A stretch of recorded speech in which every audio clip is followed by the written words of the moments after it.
मैं सो रही थी और अचानक किसी ने दरवाजा खटखटाया।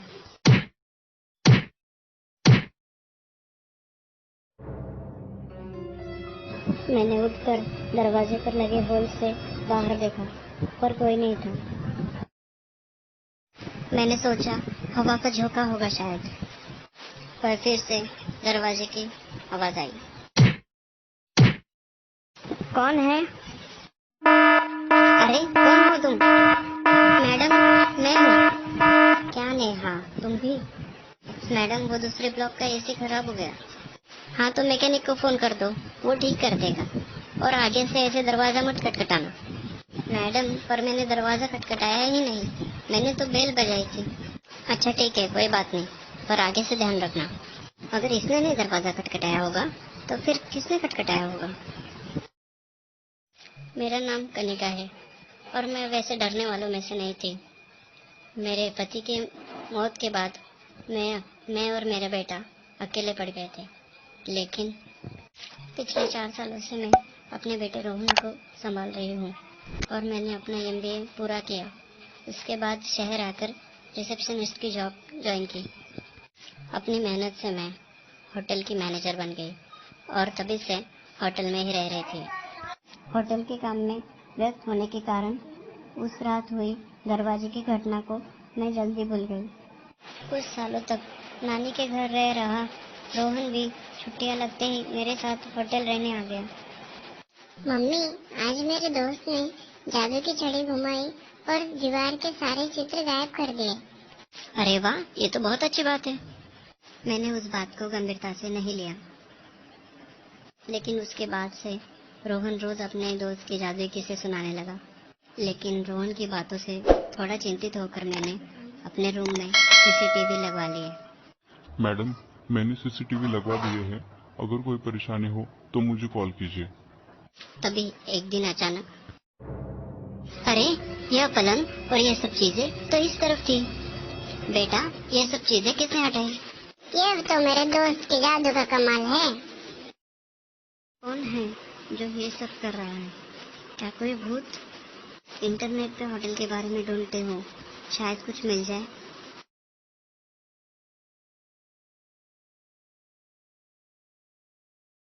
इंटरनेट में तो ये 30 साल पुराने होटल के बारे में तो कुछ भी नहीं है। फिर से दरवाजे की वही आवाज। माँ, शायद मेरा दोस्त आ गया।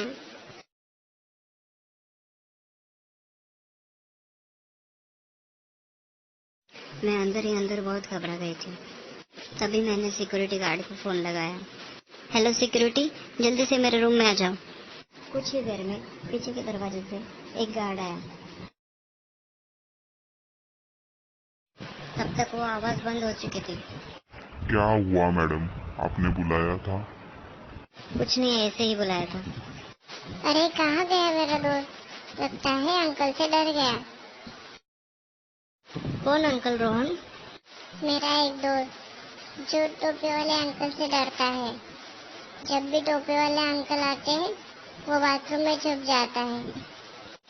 अच्छा, और क्या जानते हो उनके बारे में बेटा? मम्मा, अंकल उस स्टोर में रहते हैं। अच्छा तो फिर चलो स्टोर रूम में चल के देखते हैं।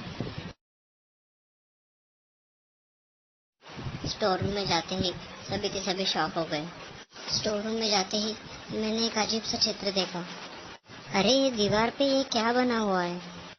कुत्ता, लाठी, बाल्टी, जला हुआ चेहरा और टोपी वाला इंसान। इस सब की एक तस्वीर बनाकर दीवार पे लगी हुई थी। कुत्ता, लाठी, बाल्टी, जला हुआ चेहरा और टोपी वाला इंसान, इन सब संकेतों का क्या मतलब हो सकता है? मैं अपने आप से ही बात करने लगी। बेटा, क्या तुम मुझे बता सकते हो तुम्हारा दोस्त कैसा दिखता है? उसके एकदम बड़े बड़े बाल और सिर पर टोपी होती है और उसकी शर्ट पे डिजाइन होती है। फिर वो कोट पहनता है और घुटनों तक लंबे लंबे शूज भी। ये सब तो सन 1800 के आसपास अंग्रेजों के बच्चे पहना करते थे। रोहन ने जो कुछ बताया उससे मेरे दिमाग में एक तस्वीर सी बनी। फिर मैंने इंटरनेट पे खंगाला तो पता चला कि सन 1800 के आसपास अंग्रेज अपने बच्चों को ऐसे कपड़े पहनाते थे। रोहन को सुलाकर मैं कमरे में आई और सोचने लगी कि ये कोई आजकल की बात नहीं, 200 साल पुरानी बात है। अचानक कब मेरी आंख लग गई मुझे पता ही नहीं चला।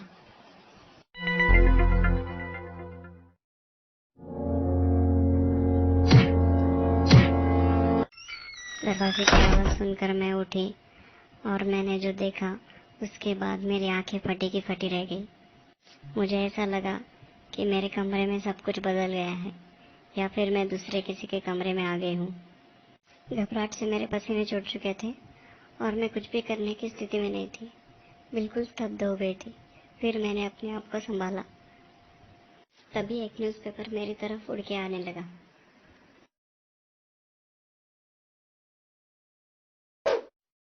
जैसे ही मैं थोड़ी सी पीछे हुई, न्यूज़पेपर बिल्कुल मेरे सामने आ गया।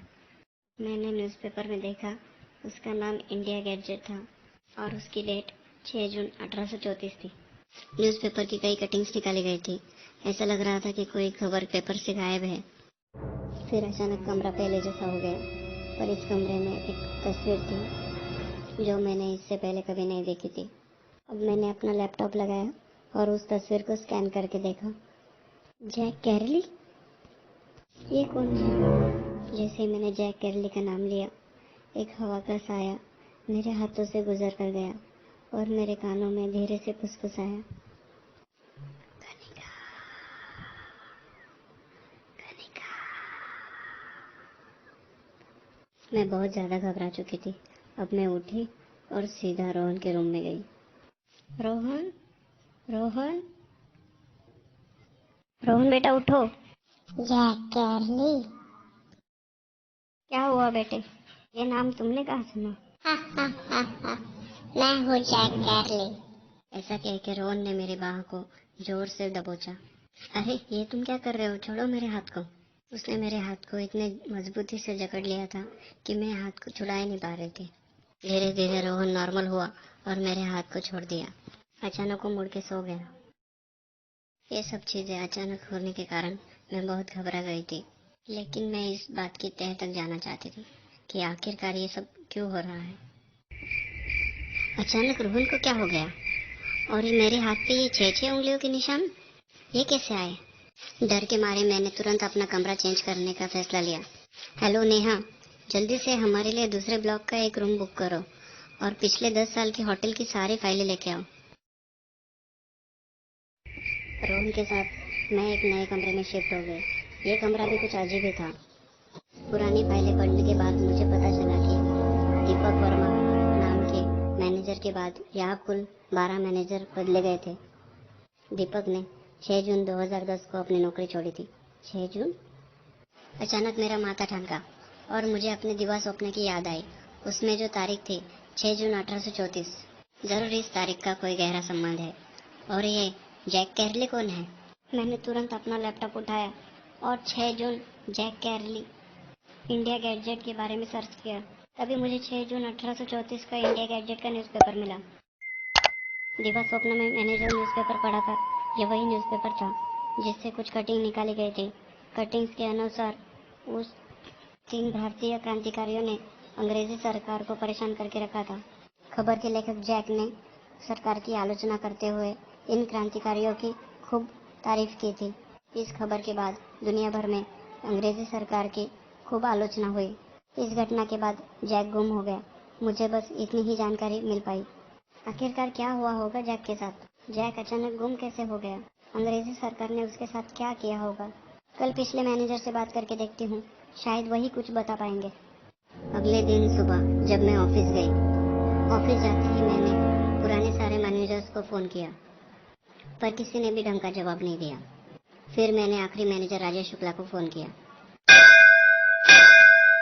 हेलो, मैं कनिका बात कर रही हूँ। हाँ बोलिए, मैं राजेश शुक्ला बात कर रहा हूँ।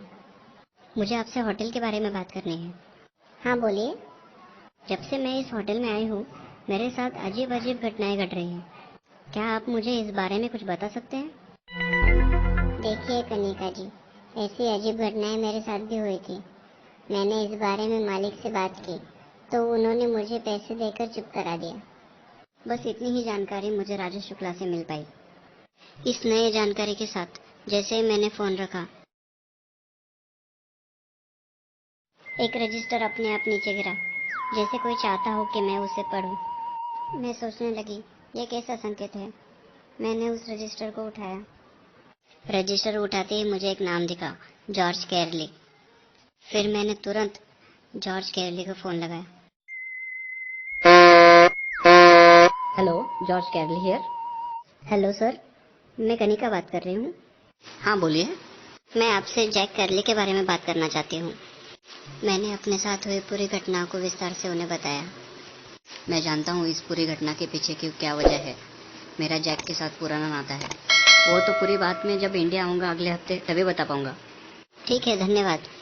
ठीक है, अगले हफ्ते मिलते हैं। ठीक है। आखिर इस जॉर्ज का जैक से क्या संबंध होगा, ये जॉर्ज ही बता पाएगा। काश ये हफ्ता जल्दी से बीत जाए। 2 दिन बाद जब मैं काम से घर लौटी। मम्मी आज फिर टोपी वाला दोस्त आया था। बेटे, तुम्हें उसने कुछ किया तो नहीं? नहीं माँ, उसने मुझे ये रोज दिया और ये लेटर दिया है। अच्छा, दिखाओ लेटर। इस पे तो थैंक यू लिखा है। मैं मन ही मन में सोचने लगी, इस थैंक यू का क्या मतलब होगा। और जब तक जॉर्ज नहीं आता तब तक जैक के बारे में कुछ भी पता नहीं चलेगा। 1 हफ्ते बाद जब मैं जॉर्ज से मिली। यही तो है इन सब घटनाओं की वजह। मतलब, मैं समझी नहीं। जैक कैरली मेरे परदादा थे। जैसे कि आप जानती हो, जैक अंग्रेजी सरकार के बेहद खिलाफ थे। इसलिए उनके खिलाफ अंग्रेजी सरकार ने ऐसा सुलूक किया कि उनका नामो निशान ही नहीं रहा। बचपन से मेरे सपनों में जैक दादाजी आते थे। वो चाहते थे कि उनकी हकीकत दुनिया को पता चले, और उनकी तमाम ताकत शायद इस डायरी में ही थी। जब मैं इंडिया 2010 में आया तब ये डायरी इसी होटल में छूट गई, और शायद मैनेजर इस डायरी को अपने साथ अपने रूम में लेके आया, और तभी से होटल में ये भूतिया कहानी शुरू हो गई। सबसे अच्छी बात तो यही है कि आप वो बातें भी जानती हैं जो इस डायरी में नहीं है। अब मैं उनकी हकीकत को फिल्म का रूप दे पाऊँ। सारी बातों से अब पर्दा उठ चुका था। हम दोनों ने थोड़ी देर तक बात की और एक दूसरे से विदाई ली। मैं जब घर आई तब मम्मी देखो ना, मेरे फ्रेंड ने क्या जादू किया है। गॉड ब्लेस यू लिखा है। बहुत सुंदर है। अपने साथ हुआ अन्याय दुनिया के सामने आता हुआ देख के जैक अब उस कमरे को हमेशा के लिए छोड़ के चला गया। God bless you. अब हम खुशी से